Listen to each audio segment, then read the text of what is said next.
Hello students, this is Akash Kumar class में आपका स्वागत है। इस वीडियो में हम देखने वाले हैं बीएनएमयू के द्वारा पूछे गए वर्ष 2020 के बीकॉम पार्ट 1 के ऑनर्स पेपर 1 जो कि है फाइनेंशियल अकाउंटिंग के क्वेश्चन नंबर 10 को देखते हैं। पहले ये क्वेश्चन कौन से चैप्टर से है? ये क्वेश्चन आपका सिंगल एंट्री सिस्टम या इसका एक और नाम है इनकम्प्लीट रिकॉर्ड सिस्टम। ये चैप्टर पार्ट 1 में तो है ही, और यही चैप्टर आपके 11th क्लास में भी था। याद कीजिएगा 11th की बुक में एक चैप्टर था सिंगल एंट्री सिस्टम, तो इसमें उसमें बस कोई डिफरेंसेस नहीं है। सारा क्वेश्चन का लेवल, टॉपिक सारा कुछ वही जो है आप 11th में पढ़े थे। ठीक है, तो देखते हैं। अच्छा, पहले ये जानिए सिंगल एंट्री सिस्टम होता क्या है। सिंगल एंट्री सिस्टम को हम सिंगल एंट्री सिस्टम या इनकम्प्लीट रिकॉर्ड सिस्टम भी कहते हैं। इनकम्प्लीट रिकॉर्ड सिस्टम का मतलब ये हुआ, इसमें क्या होता है ना, इसमें जो छोटे बड़े बिजनेसमैन होते हैं, ठीक है, वो अपने सारे हिसाब को, सारे मतलब जो भी उसका अकाउंटिंग्स है उनको वो लोग सिंगल एंट्री में रखते हैं। Single entry in the sense कि जैसे सपोज मान लीजिए मोहन से पैसा आया, ठीक है, हम लोग डबल एंट्री में क्या सीखे थे, उसका एक जनरल माना जाता है cash account debit to Mohan. तो सिंगल एंट्री सिस्टम में क्या होता है कि जैसे हम कैश को डेबिट करते हैं लेकिन मोहन को क्रेडिट नहीं करते, या फिर मोहन को क्रेडिट करते हैं कैश को, मतलब वो लोग आधा अधूरा हिसाब रखते हैं, इसीलिए इसका नाम इनकम्प्लीट रिकॉर्ड भी कहा जाता है। ठीक है, मतलब कैश रख रहे हैं, बैंक रख रहे हैं, डेटर का नहीं रख रहे हैं, क्रेडिटर रख रहे हैं, परचेज नहीं रख रहे हैं, तो मतलब आधा अधूरा इनकम्प्लीट, या फिर बोलिए सिंगल एंट्री। अब होता क्या है कि चूंकि प्रॉफिट लॉस तो उनको भी जानना होता है साल के एंड में कि भाई वो अपने बिजनेस से कितना कमा रहे हैं, क्या लॉस है प्रॉफिट है, तो वो क्या करते हैं अकाउंटेंट की मदद से, हेल्प से सिंगल एंट्री को डबल एंट्री में पहले कन्वर्ट करते हैं, फिर कन्वर्ट करके फिर उसका प्रॉफिट लॉस का एसेटमेंट या जो भी है उसको हम लोग कैलकुलेट करते हैं। तो आपका सवाल देखिए इसी पर है। अब क्या किया गया है, 2 साल का, मतलब 2 साल इन द सेंस एक आपका ओपनिंग है ना, एक ये रहा आपका 1 जनवरी, ये रहा 30 दिसंबर, इन दोनों का आपको डाटा दिया हुआ है। इन दोनों से हम लोग क्या करेंगे, कैपिटल निकालेंगे, फिर इसका कुछ एडिशन दिया हुआ है, ड्राइंग दिया हुआ है, तो उसके ओपनिंग क्लोजिंग कैपिटल को माइनस प्लस करके एडिशन ड्राइंग को एडजस्टमेंट करके उस बिजनेस का हम प्रॉफिट पता करेंगे। ठीक है, तो मोटा मोटी सिंगल एंट्री सिस्टम में आप कह सकते हैं वैसा हिसाब किताब जो इनकम्प्लीट है आपको करना है उसको कंप्लीट, और तब जाके पता करना है बिजनेस का प्रॉफिट या लॉस क्या है। ठीक है, तो पहले क्वेश्चन देख लेते हैं। क्वेश्चन क्या कह रहा है, देखिए Ramesh keeps his book accounting to single entry system. बोल ही दिया कि रमेश अपना बुक्स किसमें रखता है, सिंगल एंट्री में रखता है। 31 दिसंबर 18 को उनका पोजीशन देखिए ये रहा, यहाँ से लेके यहाँ तक देखिए ये कब का है, 31 दिसंबर 18 यानी कि साल के एंड का, और हिज पोजीशन ऑन 1 जनवरी 18 कितना है, इतना देख लीजिए। ये आपके साल के कब का है, ओपनिंग का। ये आपको एक ही साल का एक ओपनिंग और एक क्लोजिंग दोनों का दे दिया है रिपोर्ट। ठीक है, दोनों का डाटा दे दिया आपको। अच्छा, फिर यहाँ से यहाँ पढ़िए, addition to capital during the year Ramesh 5000, Ramesh withdraw 750 पर मंथ। देख रहे हैं, एडिशनल दिया हुआ है कि साल के दौरान रमेश जो 5 रुपया लगाया और 750 रुपया प्रति माह करके वो क्या किया है, बिजनेस से विड्रॉ किया है। आपसे क्या मांग रहा है, देखिए prepare statement showing profit for the year in 31 December 18 and also find out profit by preparing capital account. आपको आपसे कहा जा रहा है कि आप इस बिजनेस से क्या करें, प्रॉफिट या लॉस पता करें। तो इसका बनाने का तरीका क्या है, सबसे पहले हम क्या करते हैं, दोनों ईयर का जो एक ईयर का जो ओपनिंग क्लोजिंग दिया हुआ है, इन दोनों की मदद से हम इनका पहले कैपिटल पता करते हैं।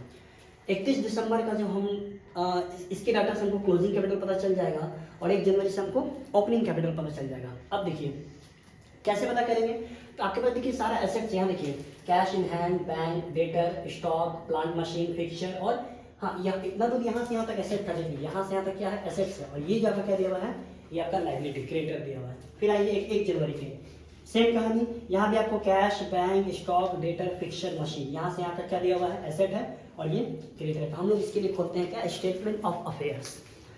अब ये स्टेटमेंट ऑफ अफेयर्स क्या है, तो ये स्टेटमेंट ऑफ अफेयर्स बिल्कुल आपका समझिए बैलेंस शीट ही है। बस रीजन ये होता है कि बैलेंस शीट हम साल में एक बार बनाते हैं, कब, एंड में। दोबारा से जब उसी चीज़ को बनाया जाता है तो हम उसको क्या बोलते हैं, अफेयर्स बोलते हैं। ठीक है, तो ये देखिए रहा। अब इसके सॉल्यूशन में ये देखिए लिखा हुआ है, पहले तो देखते हैं ऊपर in the book of Ramesh statement of affairs. अब देखिए मल्टी कॉलम है, मतलब एक ही कॉलम में दोनों बनाया गया है। ठीक है, देख लीजिए ये आपका 1 जनवरी का हो गया, ये 31 दिसंबर का हो गया लायबिलिटी। एसेट की बात करें तो 1 जनवरी और 31 दिसंबर। अभी जस्ट हम बोले स्टेटमेंट ऑफ अफेयर्स आपका बैलेंस शीट ही है, तो देखिए बैलेंस शीट जैसा ही पोजीशन है, लायबिलिटी, अमाउंट, एसेट, अमाउंट, हाँ ऐसा। अब कुछ नहीं करना है इसमें, कोई बहुत ज़्यादा इसमें कुछ ज़्यादा मतलब क्या हो जाए टेक्निकलिटी नहीं है। आपको सारा इसमें जितना भी एसेट दिया वो सारा एसेट आपके क्या करना है, एसेट में क्लाइंस रख देना है। ठीक है, 1 तारीख का जो फिगर देखिए रहा नीचे, 1 तारीख का figure, cash 200, bank 3000, stock 20000, debtor 8500, fixture fitting 1800, plant machine 15000। देखिए सब यहाँ हमारा हुआ है 200, 385, 20000, 15, 1800। उसी तरह 31 दिसंबर का पकड़िए, 31 दिसंबर के यहाँ दिया हुआ 300, 2000 ऐसा करके ये देखिए सारा यहाँ डाल दिए। अब लाइबिलिटी में अपने पास क्या था, सिर्फ एक था, कौन, सन्ड्री क्रेडिटर। कब, 31 दिसंबर का कितना 29,000 ये रहा, और 1 जनवरी का कितना यहाँ 22,000 ये रहा, है ना, दोनों डाल दिए। अब 1 तारीख को देखिए, 1 तारीख के सारे एसेट को जोड़ेंगे, कितना आया 48,500, उसमें से जब लाइबिलिटी माइनस करेंगे 22,000 का, तो जो रिमेनिंग फिगर आएगा वो मेरा क्या कहलाएगा, कैपिटल कहलाएगा। ये कौन सा निकला, ये निकला 1 तारीख का, यानी कि ओपनिंग कैपिटल।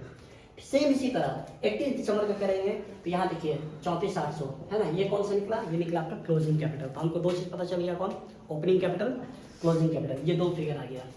अब ये तो हो गया, ये ओपनिंग क्लोजिंग है। अब क्या करना है हमको, अब पता करना है प्रॉफिट। अपन एक और स्टेटमेंट बनाएंगे, क्या बनाएंगे, स्टेटमेंट ऑफ प्रॉफिट और loss for the year ending 31 दिसंबर 2018, यहाँ पे लिख देंगे फॉर द ईयर एंडिंग 31 दिसंबर 18।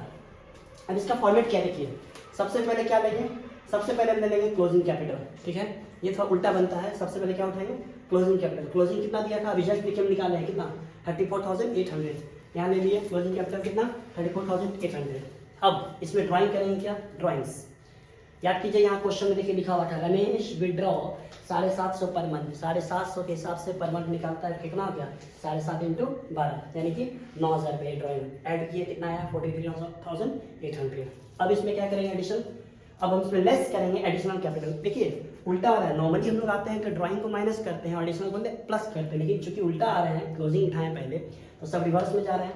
तो एडिशनल कैपिटल क्या करेंगे, लेस करेंगे। देखिए यहाँ पे था ना एडिशन, ये रहा, है ना, एडिशन टू कैपिटल कितना 5,000, 5,000 रुपये देखिए यहाँ ऐड किए, कितना आ गया, ये जो है 38,800 क्या बोलेंगे, इसके लिए हम एक वर्ड यूज करते हैं, कौन, एडजस्टेड कैपिटल, इसको बोलते हैं एडजस्टेड कैपिटल, ठीक है। अब इसमें से लेस करेंगे कौन, ओपनिंग कैपिटल। ये रहा देखिए आपका ओपनिंग कैपिटल कितना 26,500, देखिए माइनस किए, कितना आया, ये आया 12,300 रुपये। ये फाइनली आपको क्या निकला, चूंकि पॉजिटिव आंसर आया है, ये क्या निकला आपका नेट प्रॉफिट। अगर निगेटिव आ जाता तो क्या निकलता, नेट लॉस, ठीक है। तो देखिए सवाल में आपसे प्रॉफिट मांगा था, प्रॉफिट आ गया, और आपसे कैपिटल मांगा था, दोनों का कैपिटल आ गया, ठीक है। तो जिस सवाल का जो रिक्वायरमेंट है वो आपका यहाँ पे कंप्लीट होता है। इसके लिए यहाँ पे कोई वर्किंग नोट की आवश्यकता नहीं है, कोई भी नोट यहाँ पे नहीं, एक नोट आप मार सकते हैं ये ड्राइंग्स के बारे में, लेकिन ड्राइंग्स का तो हम लोग यहाँ पे ही कर दिए, तो इसलिए कोई आवश्यकता नहीं है ऐसा कुछ नहीं था, ठीक है। तो ये था आपका 2020 का पार्ट 1 का फाइनेंशियल अकाउंटिंग ऑनर्स पेपर है, जो क्वेश्चन नंबर 10, और किस चैप्टर से था ये, सिंगल इंटरेस्ट सेक्शन का। बहुत बेसिक सा सवाल था, बहुत ज़्यादा हार्ड एंड फास्ट नहीं था, जबकि इस टॉपिक से, इस चैप्टर से और भी ट्विस्टेड वाला सवाल से रहता है, लेकिन इसमें ऐसा कुछ ट्विस्ट नहीं था, ठीक है। तो ये आपका फिर नेक्स्ट वीडियो में इसके नेक्स्ट सवाल पर चलेंगे, ठीक है। तब तक के लिए थैंक यू।